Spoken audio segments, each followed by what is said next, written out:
여보, 그동안 고생 많았어.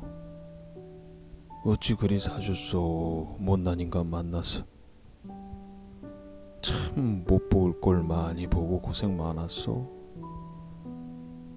주른지 니까에 미소 대신 다른 걸 얹어준 적이 너무 많소. 내가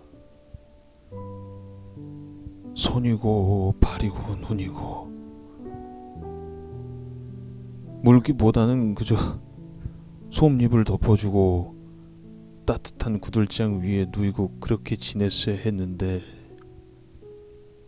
꽁꽁 물이 온 겨울날에 당신이 나가서 발품 팔고 물건 떼어오고 시장가에 가서 온갖 인간들과 드자비질 하게 하고, 내가 아주 조금만 더 잘나먹은 인간이었다면 그렇게 살게 하진 않았을 텐데, 이제 와 너무 늦었지만 미안하단 말 전하오.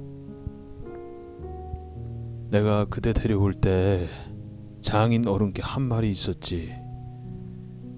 고생은 몰라도 눈물은 적게 흘리게 하겠다고. 힘들 때도 있겠지만 내 곁이라 그래도 잘 견디도록 보살피면서 살겠다고. 하고 많은 인간들 중에 이 죄가놈 고른 걸 그나마 다행이라고 여기면서 살게 해주겠다고 확신을 했지. 그 말에 마지못해 끄덕이시던 모습이 잊혀지지가 않소.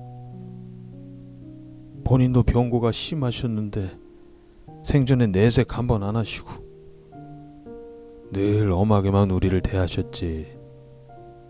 아니, 내게만 그러셨는지 모르겠어. 당신 막내딸이니 나 있을 때 보이신 적 없는 표정들이 많으셨겠지. 그런 아버님도 가고,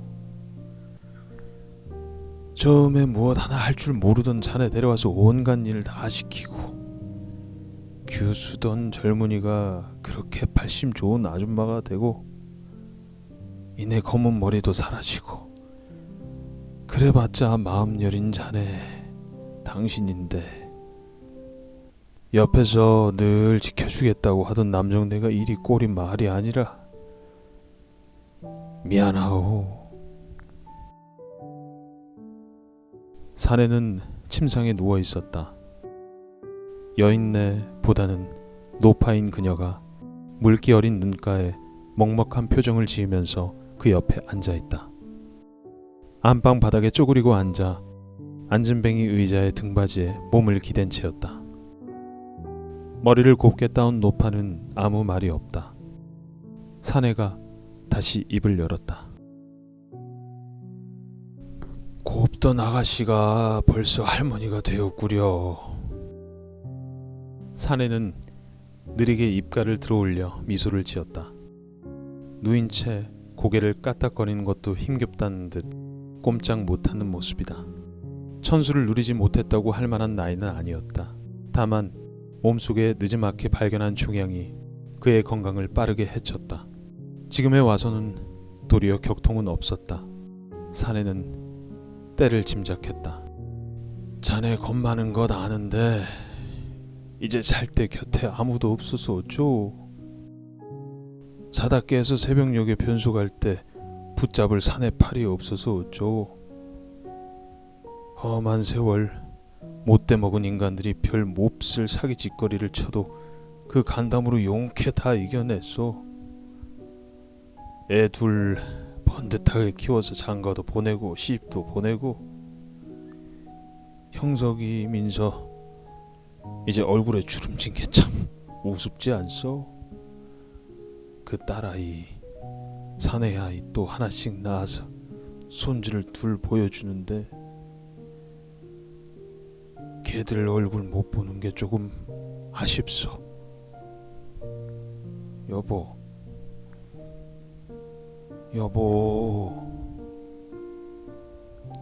자네는 걔들 얼굴 좀 오래 보다가 오시구랴. 굴러도 산 개똥밭이 좋다는데 우리 하나님 아버지께서 참 따뜻한 분이시니 나는 좀 먼저 간다지만 당신 남은 여정 잘 보살펴 주실 것이오. 할아범 먼저 가 없다고 낙담하지 마시고, 밥 먹을 때 같이 앉아 먹을 놓친 데 없다고 쓸쓸해하지 마시고, 오후에 같이 산책 가거나 뒤뜰에서 볕질 친구 없다고 슬퍼하지 마시고. 남자는 긴 말을 하다가 잠시 멈추었다. 늙은이의 성대는 영 말을 듣지를 않는다. 간만에 몸이 활기가 돋고 또 아무렇지 않다 싶더니 가끔 이렇게 덜그럭거린다. 젊은 날에는 이러지 않았다.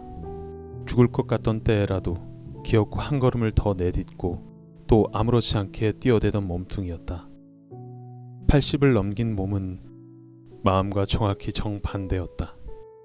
그는 아직도 책임감 넘치던 젊은 날의 그 사내였다. 물에 배가 있으면 멀리 쫓아버리고, 애들이 버릇이 없을 때 엄하게도 굴고, 일감이 없어도 일터에 나가 목재 앞에서 머리를 싸매고 뭐라도 만들어내던 그 사내였다. 다만 시간의 흐름은 지나치게 정확하고 정직해서 그의 마음이 조금도 변색되지 않는 것과는 다르게 군다. 노인은 마른 침을 몇 번 삼키며 입을 달싹거리다가 마저 말했다. 그의 입가엔 여전히 미소가 어렸다. 미소는 누군가에게 보이기 위해 짓는 것이다. 제 스스로도 기분이 물론 좋지만 주로 사랑하는 여자를 위해서 지어왔다. 혹은 아무것도 모르는 철없는 아이들을 위해서나. 노인, 사내는 누워있는 꼴이나 주름진 안면과는 정반대의 또렷한 목소리였다. 늘 마지막 힘이라는 게 있었다. 사내는 그렇게 살아왔다. 할 말 참 많았어. 근데 다 하질 못하고 살았어. 이제사 그게 아주 약한 마음에 남소. 여보, 당신 사랑하오.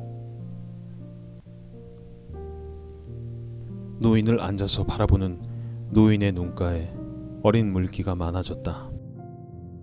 늙어서는 영 눈물도 줄어든지 잘 울지 않았는데 반려의 떠나감은 켜켜이 쌓였던 온갖 심려나 잡생각을 밀어내고 눈물을 흘리게 했다. 같이 살았던 세월이 상상치 못할 정도로 길었다. 따로 살았던 날의 기억이 흐려질 정도로 말이다. 둘은 사이가 좋은 부부였고 언제나 함께였었다. 늘 같은 방을 썼고 같이 잠에 든다. 일상을 같이 했고 가장 먼저 하루의 힘든 삶에 대해 서로 토로하던 사이였다. 마음에 안 드는 양반이 있으면 그에 대해 말하기도 했고 또 어떤 고민이 있어도 가장 먼저 나눴다. 부부는 한 몸이다. 그래봤자 각자의 삶이며 건드릴 수 없는 고독함이 없는 인간이 없었지만 두 노부부는 그런 고독함을 서로 가장 많이 덜어준 존재였다. 서로에게. 남편이자 부인이자 절친한 친구였으며 동행자였고 대화의 상대였다. 부인이 감정을 추스리지 못할 때 자리에 누운 노인이 더 말했다. 내가 이 최가가 곰살스럽기로 둘째가라면 서럽지. 애들 걱정은 마시고 그저 잘 지켜만 봐주시오. 늙어서 괜한 고민도 안지 마시고. 나이 들어도 당신 그때 그 모습 아직도 남아있어. 여전하오. 이 씨 아저씨 막내딸 그 미모 말이오. 내가 여러 감사할 거리가 있지만 자네만큼 속도 얼굴도 똑같이 고운 처자 만나 즐겁게 살아온 세월에 하나님께 감사하오. 혹시 못해줄까봐 여러 번 말하오. 사랑하오. 이양님. 자네 참 잘 살았어. 애들 돌보고 나 죽여 세우고 시장 가서 고되게 일하고 뭐 하나 빠지지도 않고 잘했어. 이제 돌볼 인간 하나 줄어드니 숨 좀 고르고 사시오. 당신이랑 같이여서 원래보다 한참 많이 웃었어. 무뚝뚝한 인간 만나 표현 많이 못 들었을 텐데 죄송하오. 영원히 사랑하오. 남자는 숨이 일정하다. 고르게 내쉬는 호흡에 마치 멀쩡한 사람인 양 느껴지기도 했다. 노쇠한 사내는 그렇게 입꼬리를 말아 올리던 걸, 눈가를 휘게 보이던 걸 그대로 유지했다. 그 이후로 여인은 한참을 기다렸다. 몇 시간도 아니며 분 단위 잠깐의 시간이었는데 아주 길게 느껴졌다. 어린 날에 시집을 와서 노파가 되고 지금에 이르기까지의 시간보다 더 긴 것도 같았다. 남자는 근 한 달간 한 말보다 더 많은 말을 하고는 그게 마지막이었다는 듯 더 이상 입을 열지 못했다. 여인은 눈물을 말없이 흘리다가 쏟아지는 걸 참아 다 닦지도 못하고 동반자의 누운 가슴팍에 제 몸을 겹쳐 무너지듯 깔아안고는 얼마간 더 흐느꼈다. 마침 그날 집에 딸, 아들, 두 자식들의 내외가 모두 와 있었다.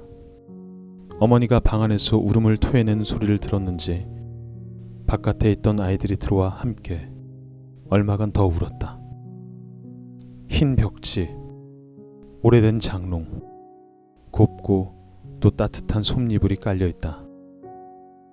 집기들은 낡고 오래되었지만 구석에 먼지 없이 깔끔하게 정리가 되어 있다.